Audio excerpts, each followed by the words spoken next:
আমি দুলু মিয়া। আমার বউয়ের মুখে হাসি দেখার জন্য আমি 1000টা খুন করতে পারি। অবশেষে মুক্তি পাচ্ছে ঢালিউড তারকা শাকিব খানের সিনেমা দরদ। মুক্তির অংশ হিসেবে টিজারে শাকিব খানকে দেখা গেল দুলু মিয়া রূপে, দেখা গেল দুর্ধর্ষ শাকিব খানকে, সঙ্গে সোনালের সঙ্গে রোম্যান্স, পেছনে বাজছে হিন্দি গান। এই ছবিতে কলকাতার অভিনেত্রী পায়েল সরকারকে দেখা গেছে একটি বিশেষ চরিত্রে। টিজারে শাকিবের মুখে শোনা গেল স্ত্রীর প্রতি ভালোবাসার কথা, যেখানে তিনি বলেন বউয়ের মুখের হাসির জন্য 1000টা খুন করতে পারেন দুলু মিয়া। মঙ্গলবার বিকেলে সামাজিক মাধ্যমে ট্রেলার সহ ছবি মুক্তির তারিখ ঘোষণা করেন পরিচালক অনন্য মামুন। শুধু বাংলাদেশেই নয়, 15 নভেম্বর বিশ্বব্যাপী ছবিটি মুক্তির ঘোষণা দেন তিনি। সামাজিক যোগাযোগ মাধ্যম ফেসবুকে পেপার কাটিং আকৃতিতে একটি ছবি পোস্ট করেন নির্মাতা অনন্য মামুন। পোস্ট করা ছবিতে 3টি ভিন্ন লুকে দেখা মেলে শাকিবের। ছবির শিরোনামে লেখা দুলু মিয়ার খোঁজ মিলেছে।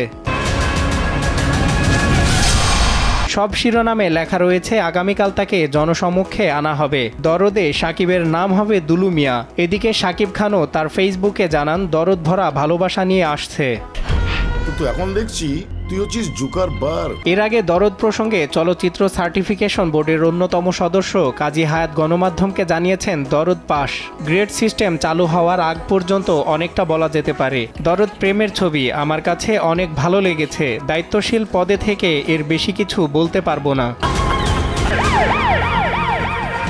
মঙ্গলবার নির্মাতা অনন্য ও চিত্রনায়ক শাকিব খান উভয়ই দরদের টিজার শেয়ার করে লেখেন অপেক্ষার অবসান, মোস্ট ওয়ান্টেড দুলু মিয়া আসছে বিশ্বব্যাপী 15 নভেম্বর।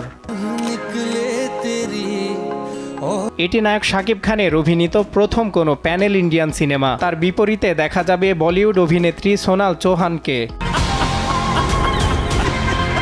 সিনেমায় শাকিব সোনাল ছাড়াও গুরুত্বপূর্ণ একটি চরিত্রে অভিনয় করেছেন ঢালিউডের পায়েল সরকার। এছাড়াও রয়েছেন বিশ্বজিৎ চক্রবর্তী, রাজেশ শর্মা, এলিনা শাম্মী, ইমতু রাতিশ, রাহুল দেব, সাফা মারিয়া, জেসিয়া ইসলাম সহ আরও অনেকেই।